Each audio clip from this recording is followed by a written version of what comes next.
Hello everyone, welcome to the Amatya classes.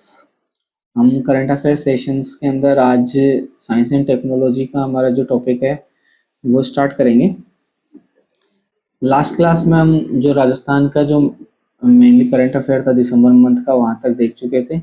आज हम science and take start करते हैं। सबसे पहले साइंस एंड टेक में कुछ जो डेवलपमेंट्स हैं, कुछ अवार्ड्स हैं और कुछ नए नए सेंटर्स वगैरह ओपन किए गए हैं, वो सब देखते हैं स्टार्ट से। सबसे पहला है hi-tech cyber fusion centre. Hi-tech ये जो सेंटर है एक्चुअली में क्या है, ये हाईटेक फ्यूजन सेंटर। तो गवर्नमेंट क्या करेगी, कुछ सेंटर्स डिजाइन कर रही है जो काफी हाईटेक रहेंगे। हाईटेक साइबर सेंटर्स बनाए जाएंगे जो prompt and coordinated technology based response to cyber crimes रहेगा। मींस जो भी साइबर क्राइम्स होते हैं हमारे देश में, ठीक है, हमारे स्टेट में जो भी साइबर क्राइम्स हो रहे हैं, हम अगर स्टेट की बात करें तो जो भी साइबर साइबर क्राइम क्राइम हो रहे हैं तो वहाँ उनको इस जो कोऑर्डिनेटेड सेंटर्स बनाए जाएंगे वहां से डील किया जाएगा। क्योंकि साइबर क्राइम्स की रेट बहुत ज़्यादा बढ़ गई है। जिस हिसाब से साइबर क्राइम्स बढ़ रहे हैं आजकल, जनरल क्राइम से ज़्यादा तो साइबर क्राइम होने लगे हैं। तो उनको डील करने के लिए भी एक डेजिग्नेटेड सेंटर्स होने चाहिए, डेजिग्नेटेड फोर्स होनी चाहिए, क्योंकि अपनी जो लोकल पुलिस फोर्स है वो ये सारे काम कर नहीं सकती, क्योंकि उनका टास्क ही अलग है। इसके लिए टेक्नो टेक्नो सेवी पर्सन चाहिए, इंजीनियर्स चाहिए आपको इन चीज़ों को टैकल करने के लिए। तो हाईटेक साइबर फ्यूजन सेंटर बनाए जा रहे हैं। वो साइबर क्राइम्स के रेस्पॉन्स करें, साइबर क्राइम्स को रेस्पॉन्स करेंगे। काफ़ी हाई टेक्नोलॉजी यूज़ करी जाएगी। उसके लिए राजस्थान के 5 डिस्ट्रिक्ट सेलेक्टेड किए हैं।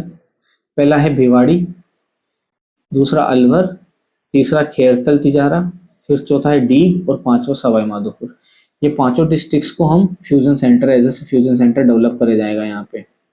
नेक्स्ट है हरिमाऊ शक्ति एक्सरसाइज। ये फिफ्थ एक्सरसाइज थी। ये लोकेशन थी महाजन फील्ड फायरिंग रेंज बीकानेर में हुआ था ये एक्सरसाइज। इन एक्सरसाइज वगैरह से क्वेश्चन किस तरह से आता है, ये आपको एक्सरसाइज दे दी जाएगी और सीधा सा पूछ लिया जाएगा कि ये इसमें किस किस ने पार्टिसिपेट किया था, कौन कौन से देश से रिलेटेड है, कंट्री कौन कौन सी है। तो मेनली तो हमको किसी भी एक्सरसाइज अगर दो कंट्रीज के बीच में होती है तो उनकी कंट्रीज याद रखनी है, ठीक है।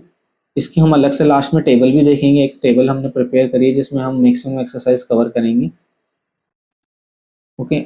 बट अलोंग विद चैप्टर हम ये जब हमारी एक्सरसाइज वगैरह है ये देखते चलेंगे एक एक। तो महाजन फील्ड फायरिंग रेंज बीकानेर में है, ये भी हमको ध्यान रखना है क्योंकि ये राजस्थान में हुई है तो हमारे लिए काफ़ी इंपॉर्टेंट रहने वाली है। और ये महाजन फील्ड फायरिंग रेंज हमको ध्यान रखना है कि ये बीकानेर में है।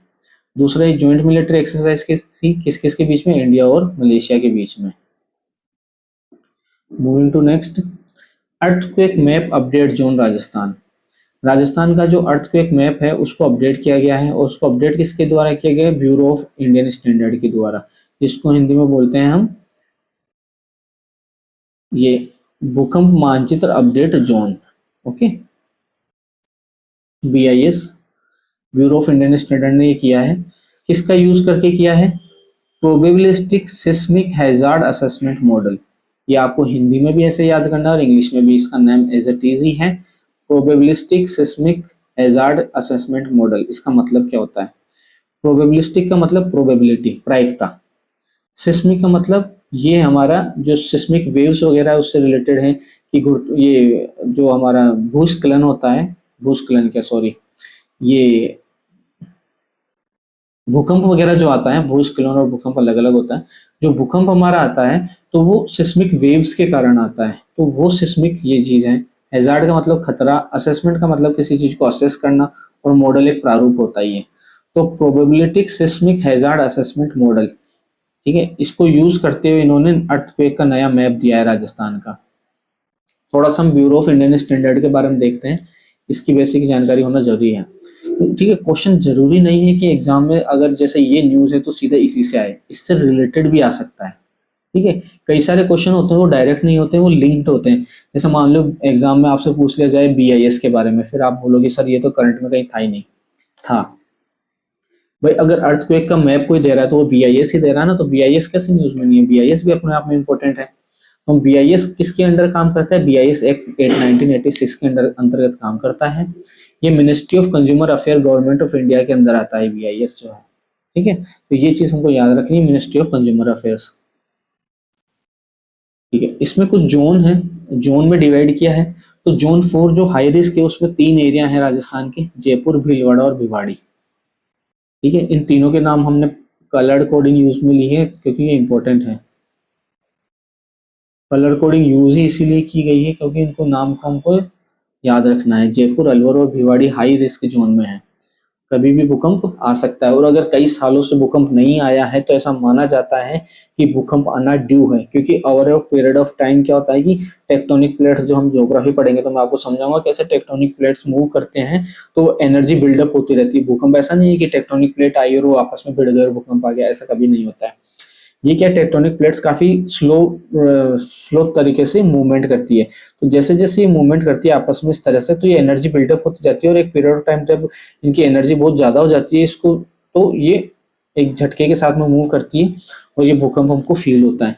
तो ये सारी डिटेल हम पढ़ेंगे जब हमारी ज्योग्राफी पढ़ेंगे। फिलहाल इतना ही देखते हैं हम। जयपुर, अलवर और भिवाड़ी हमारा हाई रिस्क जोन में है। मॉडरेट रिस्क में कौन कौन है? बीकानेर, झुंझुनू, जैसलमेर, सीकर, दौसा, उदयपुर, डूंगरपुर, पार्ट्स और सिरोही। तो ये याद रखें या ना रखें, ये 3 नाम हमको जरूर याद रखना है हाई रिस्क में जो है। ठीक है, जयपुर, अलवर और भिवाड़ी, वैसे अब तीनों ही इंपॉर्टेंट है। अलवर और भिवाड़ी तो हमारे इंडस्ट्रियल एरिया और जयपुर हमारी कैपिटल है। तीनों में से अगर कहीं भी भूकंप आ गया तो राजस्थान की अर्थव्यवस्था हिल जानी है। नेक्स्ट है Apurva app. Apurva app doctor Apurva Tank के नाम से है। ये हमारे जो भगवान महावीर कैंसर हॉस्पिटल है जयपुर में, वहाँ पे डॉक्टर है, कैंसर की डॉक्टर है ये अपूर्वा टांक। इन्होंने ये ऐप बनाई है। इससे क्या करती है कि ये जो पेशेंट्स होती है ना उसके रियल टाइम मॉनिटरिंग करती है। मीन्स मान लो इनके वार्ड के अंदर 50 पेशेंट है, ठीक है, तो ये क्या करेगी, 50 पेशेंट्स की उनकी हिस्ट्री इस ऐप पे डेली बेसिस पे उनकी हिस्ट्री अपलोड कर देगी। उनकी हिस्ट्री अगर अपलोड कर दी जाएगी तो ये उन मैप मैप के थ्रू घर बैठे भी उनकी रियल टाइम मॉनिटरिंग कर सकती है भाई इनकी क्या सिचुएशन है इस टाइम पे। ठीक है, उनके जो इंस्ट्रूमेंट लगे हुए हैं बीपी वगैरह वो सारे इन पे अपडेट कर दिए जाते हैं और रियल टाइम मॉनिटरिंग होती रहती है कि क्या सिचुएशन चल रही है पेशेंट की। लीगल अफेयर पोर्टल, एक नया पोर्टल स्टार्ट किया गया है। विधि एवं विधिक विभाग के द्वारा स्टार्ट किया गया है नया portal. Law and legal affair minister ने जारी स्टार्ट कराए और वो है हमारे जोगाराम पटेल। जोगाराम पटेल हमारे law and legal affair minister हैं जिन्होंने लीगल अफेयर का नया पोर्टल स्टार्ट किया है। तो ये पोर्टल इंपॉर्टेंट नहीं है, जोगाराम हमारे law and legal affair minister है वो ज्यादा इंपॉर्टेंट है, ये नाम पूछा जा सकता है। आरएस में तो नहीं पूछेंगे लेकिन जो हमारे छोटे एग्जाम्स होते हैं राजस्थान के उसमें ऐसे क्वेश्चन अभी भी आते हैं। Law and legal affair minister, minister का नाम सीधा पूछ लिया जाता है। नेक्स्ट है world first Ayurveda centre of excellence. Centre of excellence बनाया गया है आयुर्वेद का। कहाँ बनाया गया है? जयपुर में आयुर्वेद यूनिवर्सिटी है। National institute of Ayurveda Jaipur में है ये, जलमहल के पास में है। कभी आपका जाना हो, कभी ध्यान नहीं दिया हो तो जोरावर सिंह गेट पड़ता है एक, उस गेट के आगे ही ये नेशनल इंस्टीट्यूट ऑफ, मीन्स अब जलमहल से थोड़ा पहले national institute of Ayurveda Jaipur स्थित है। देखें कभी अगर जाना हो तो, काफ़ी अच्छा इंस्टीट्यूट है। हिंदी में उसको राष्ट्रीय आयुर्वेद संस्थान बोलते हैं। साइड में रोड पे से दिख जाएगा आपको, कभी ध्यान नहीं दिया होगा लेकिन इस बार कभी उधर से आप निकलें, कभी आना हो जयपुर आप लोगों का तो इसको जरूर देख के जाएं। चीज़ों को अगर आप देखोगे ना, कहीं से गुजर रहे हो उसको देख लेते हो तो मेमोरी में लॉन्ग टाइम टाइम तक रहता है। तो ये हैबिट बना लीजिए कि अगर आप चीज़ों पर कहीं जा रहे हो, कहीं भी घूमने जा रहे हो, उसको एज ए स्टूडेंट आपको सिर्फ ऐसे नहीं घूमना है कि गए मौज मस्ती करके आ गए, वो एक पार्ट है घूमने का। बट आपको उसको आर्ट और आर्किटेक्चर के हिसाब से भी देखना है कि आपको उसको चीज़ों को लिंक करना है आपने जो पढ़ा है उससे। नहीं तो इतना पढ़ने का मतलब ही क्या है अगर आप चीज़ों को लिंक नहीं कर रहे हो तो। ठीक है, तो ये हमारा आयुर्वेद का फर्स्ट, वर्ल्ड का फर्स्ट है, ठीक है ना, इसलिए ये ज़्यादा इंपॉर्टेंट है। वर्ल्ड का फर्स्ट एक्सीलेंस सेंटर है ये आयुर्वेद का। Moving to next, mining sector से रिलेटेड बात करते हैं, खनन क्षेत्र से राजस्थान में। राजस्थान माइनिंग सेक्टर में सेकंड रैंक पे है। ओके, क्योंकि राजस्थान में अरावली है और अरावली क्या है, हमारा खनिज से भरपूर है, बिल्कुल सारे सारे टाइप के खनिज जो कहीं नहीं मिलते हैं वो हमारे अरावली में मिल जाते हैं। इसीलिए तो लोग अरावली के पीछे पड़े हैं, उसको काटने तोड़ने के पीछे। अभी अरावली की न्यूज इसीलिए तो ज़्यादा चल रही थी। तो राजस्थान रैंक सेकंड है, सेकंड रैंक पे है माइनिंग सेक्टर में। और ये सेकंड रैंक में ही है मेजर मिनरल्स ऑक्शन करने में भी। दो तरह के मिनरल्स हम हमारे पाए जाते हैं, माइनर मिनरल्स होते हैं, मेजर मिनरल्स होते हैं। एक तो माइनर मिनरल्स होते हैं, एक मेजर होते हैं, ठीक है। गवर्नमेंट ने स्पेसिफिकली मेंशन कर रखा है कौन सा मेजर है कौन सा माइनर है, ये ज्योग्राफी का पार्ट है, अभी हम इसमें नहीं जाएंगे। लेकिन दो तरह के मिनरल्स होते हैं, तो रैंक सेकंड है मेजर मिनरल्स ऑप्शन में, ठीक है। अब राजस्थान का एम क्या है? अभी राजस्थान का कंट्रीब्यूशन जो है जीडीपी में, इंडिया की जीडीपी में, वो 3.5 से 5% है। सॉरी, अभी 3.5 के लगभग है। हम उसको 5% तक ले जाना चाहते हैं 2019-30 तक। मीन्स हमारा टारगेट क्या है, 2029-30 तक हम ये जो 3.5% हमारा कंट्रीब्यूशन है जीडीपी में, उसको हम 5% पे ले जाना चाहते हैं। 5% हमारा कंट्रीब्यूशन हो राजस्थान के माइनिंग सेक्टर का जीडीपी में। और 2046-47 का क्या टारगेट रखा हमने, 6 से 8% हमारा टारगेट है कि हम 6 से 8% के बीच में हमारा जीडीपी कंट्रीब्यूशन होना चाहिए। जीडीपी कंट्रीब्यूशन का मतलब कि अगर जीडीपी पूरे देश की 100% है, ठीक है, अगर आप ऐसे समझें कि ये हमारी 100% जीडीपी है, तो ये पार्ट 5% राजस्थान का है। इतना पोर्शन राजस्थान की थ्रू 5% बहुत ज्यादा होता है, ठीक है। कब मत मान के चलना, हमारे पास में बहुत सारे स्टेट हैं, इंडस्ट्रियल स्टेट भी है, तमिलनाडु, कर्नाटका, बेंगलोर, ये सारे, बेंगलोर और गुजरात जैसी जगह, सूरत है, अहमदाबाद है। तो आप मान के चलो 5% अपने आप में सफिशिएंट, काफी अच्छा वो है, रेशियो है। तो हमारा टारगेट है 6 से 8% तक ले जाने का। और राजस्थान का सेकंड रैंक है स्टेट माइनिंग रेडीनेस इंडेक्स के अंदर। ये काफी इंपॉर्टेंट है न्यूज कि जो स्टेट रेडीनेस इंडेक्स ईयरली निकाला जाता है, जिसमें सभी स्टेट्स की डिसाइड की जाती है सेंट्रल गवर्नमेंट के थ्रू। सेंट्रल गवर्नमेंट रैंकिंग देती है सभी स्टेट्स को कि कौन कौन सी रैंक पे है, कैसा काम कर रहा है। तो वो कॉम्पिटिटिव फेडरलिज्म एक कंसेप्ट है, उसके थ्रू किया जाता है ये सब कुछ। वो हम देखेंगे जब कॉम्पिटिटिव फेडरलिज्म देखेंगे। तो प्रतिस्पर्धा बढ़ाने के लिए, अगर मैं हिंदी में बताऊं तो जो स्टेट्स के बीच में प्रतिस्पर्धा बढ़ाने के लिए ये रैंकिंग वगैरह दी जाती है। क्योंकि जैसे हम क्लास में भी रैंक देते हैं ना, फर्स्ट रैंक पे कौन सा स्टूडेंट है, सेकंड रैंक पे, तो रैंक बढ़ने से क्या है, प्रतिस्पर्धा होती है कि हाँ अब मेरे को फर्स्ट पे आना है। तो राजस्थान सेकंड रैंक में है, माइनिंग रेडीनेस इंडेक्स है उसके अंदर। रेयर अर्थ एलिमेंट राजस्थान में कौन कौन से मिलते हैं? रेयर अर्थ एलिमेंट्स काफी इंपॉर्टेंट है, क्योंकि अब क्या है ना कि आप देख रहे हो कि जैसे हम जीरो पोल्यूशन की तरफ बढ़ना चाहता है इंडिया, अप टू 2074 कुछ ऐसा टारगेट है, 70 कुछ ऐसा टारगेट है, जब तक हम कार्बन न्यूट्रल कंट्री बनना चाहते हैं। एग्जैक्ट ईयर आप देख लेना क्या टारगेट रखा है इंडिया ने। हर साल एक टारगेट रखा जाता है, तब टारगेट ईयर जो भी हो, लेकिन हमको जीरो कार्बन कंट्री बनना है। मतलब हमारा व्हीकल से जो पोल्यूशन है उसमें जो कार्बन कंटेंट है वो जीरो होना चाहिए। तो हम ईवीज की तरफ बढ़ रहे हैं, ये जो इलेक्ट्रिकल व्हीकल है उसकी तरफ मूव कर रहे हैं। हम डीजल बंद कर रहे हैं, पेट्रोल बंद कर रहे हैं, उससे हम इलेक्ट्रिक व्हीकल की तरफ मूव कर रहे हैं। तो इलेक्ट्रिक व्हीकल में क्या बैटरी यूज में होती है, और बैटरी के अंदर क्या होता है कि बैटरी किससे बनती है, बैटरी मिनरल्स से बनती है, और उन मिनरल्स में रेयर अर्थ एलिमेंट्स यूज में होते हैं, इसलिए ये रेयर अर्थ एलिमेंट्स बहुत ज्यादा डिमांड में है। आगे पूरी साइकिल समझ में। अब हमको देखना ये है कि कौन कौन से रेयर अर्थ एलिमेंट राजस्थान में मिलते हैं, ठीक है ना। ये इस टॉपिक का सबसे इम्पोर्टेंट पार्ट है, ठीक है, इसको मार्क कर लीजिए आप। इससे क्वेश्चन आता ही आता है, और ये काफी हॉट न्यूज में रहता है हमेशा कि कौन सा रेयर अर्थ एलिमेंट है कौन सा नहीं है।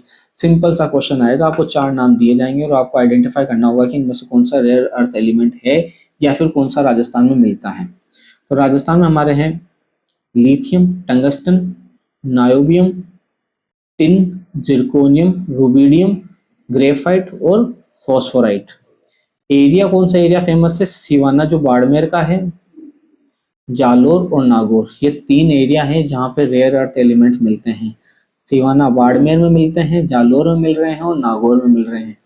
और ये रेयर अर्थ एलिमेंट कितने हमारे, 1 2 3 4 5 6 7 8 रेयर अर्थ एलिमेंट हैं। कौन कौन से? Lithium, tungsten, niobium, tin, zirconium, rubidium, graphite और फास्फोराइट। ओके, एरिया है सिवाना बाड़मेर, जालोर और Nagaur. Okay, moving next, potash. Potash हमको कहाँ मिल रहा है? हनुमानगढ़ गंगानगर डिस्ट्रिक्ट में पोटाश मिलता है, अच्छी खासी मात्रा में मिलता है वहाँ पे पोटाश। ये दोनों डिस्ट्रिक्ट हमारे हनुमानगढ़ और गंगानगर काफी फेमस है पोटाश के लिए। और टंगस्टन हमको कहाँ मिल रहा है? नागौर में टंगस्टन है, ठीक है, नागौर की में खान है टंगस्टन की। तो ये इंफॉर्मेशन हमको याद रखनी है। Okay, moving to next, innovation day startup conclave, नवाचार दिवस स्टार्टअप कॉन्क्लेव, ये कहाँ पे करा गया था? कॉन्क्लेव कहाँ हुआ था? कॉन्क्लेव क्या है? एक तरह से कॉन्क्लेव क्या होता है, 4-5 दिन के लिए आपका एक और अरेंज किया जाता है एक फंक्शन, जिसके अंदर आप आओगे और है ना खुद का प्रेजेंटेशन वगैरह दिखाई जाती है, नवाचार वगैरह दिखाए जाते हैं, जो उन लोगों ने उद्यमी है उन्होंने क्या क्या नवाचार किए अपने, तो वो क्या प्रदर्शनी वगैरह लगाई जाती है, आप सिंपली प्रदर्शनी कह सकते हो उसको। तो ये राजस्थान इंटरनेशनल सेंटर जयपुर है, वहाँ पे किया गया था। कुछ अनाउंसमेंट हैं वहाँ पे जो किए गए थे। वहाँ पे एवीजीसी एक्सआर पॉलिसी लॉन्च की गई थी। एवीजीसी एक्सआर पॉलिसी क्या है? सबसे पहले तो एवीजीसी की फुल फॉर्म आप देख लो, एवीजीसी एक्सआर, काफी टर्म एज इट इज ही यूज होगी, चाहिए हिंदी में आप देख लो, हिंदी मीडियम में या इंग्लिश में, AVGC XR as it is use होगी, क्योंकि ये नए टर्म्स हैं तो इसका कोई हिंदी वर्जन है नहीं। ए का मतलब एनिमेशन, ठीक है, वी का मतलब विजुअल इफेक्ट, जी का मतलब गेमिंग, सी का मतलब कॉमिंग कॉमिक्स, और एक्स आर का मतलब extended reality. Animation, visual effect, gaming, comics और एक्सटेंडेड रियलिटी होते क्या है? एनिमेशन क्या होता है? एनिमेशन आप नहीं देखते हो, एआई से एनिमेटेड वीडियोस बनते हैं जिसके अंदर कुछ कार्टून कैरेक्टर होते हैं, डोनाल्ड डक वगैरह हम देखते थे पहले, वो सब एनिमेशन है। विजुअल इफेक्ट, विजुअल इफेक्ट से आप चीज़ों को अच्छा करना, आप जैसे इंस्टा वगैरह यूज करते हो तो फिल्टर वगैरह लगाते हो, वो विजुअल इफेक्ट्स हैं। गेमिंग में, गेमिंग एक बहुत बड़ा सेक्टर है, कई सारे डिजिटल गेम्स वगैरह डिजाइन करे जाते हैं और ये इकोनॉमिक रेवेन्यू के लिए बहुत इंपॉर्टेंट सोर्स है गेमिंग। उसके बाद कॉमिक्स आती है हमारे पास में, चाचा चौधरी वगैरह कॉमिक्स आया जाती थी, वो भी आजकल डिजिटल बनाई जाती है।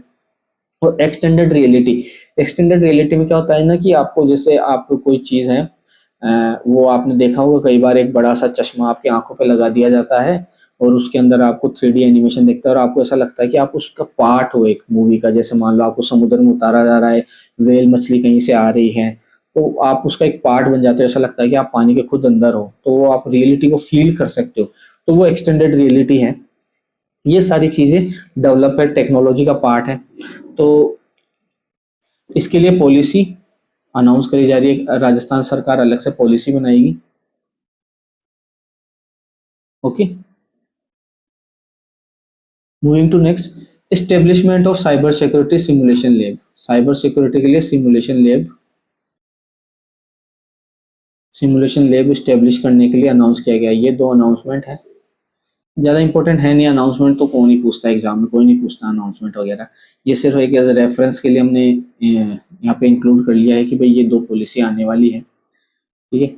अगर एग्जाम में पूछा जाए तो इससे रिलेटेड अभी कोई पॉलिसी है नहीं राजस्थान के पास में, ठीक है, एवीजीसी एक्सआर, क्योंकि ये काफ़ी नई टेक्नोलॉजी है, अभी डेवलपिंग एरिया है, पहले सेंट्रल लेवल पे पॉलिसी आएगी फिर राजस्थान उसको पे पॉलिसी लाएगा, तो ऐसा कोई पॉलिसी है नहीं। बट अगर कोई क्वेश्चन अगर बनता है आपको तो ये याद रखना है, इनोवेशन डे स्टार्टअप कॉन्क्लेव हुआ था जहाँ पे गवर्नमेंट ने अनाउंस किया कि ये पॉलिसी आने वाली है।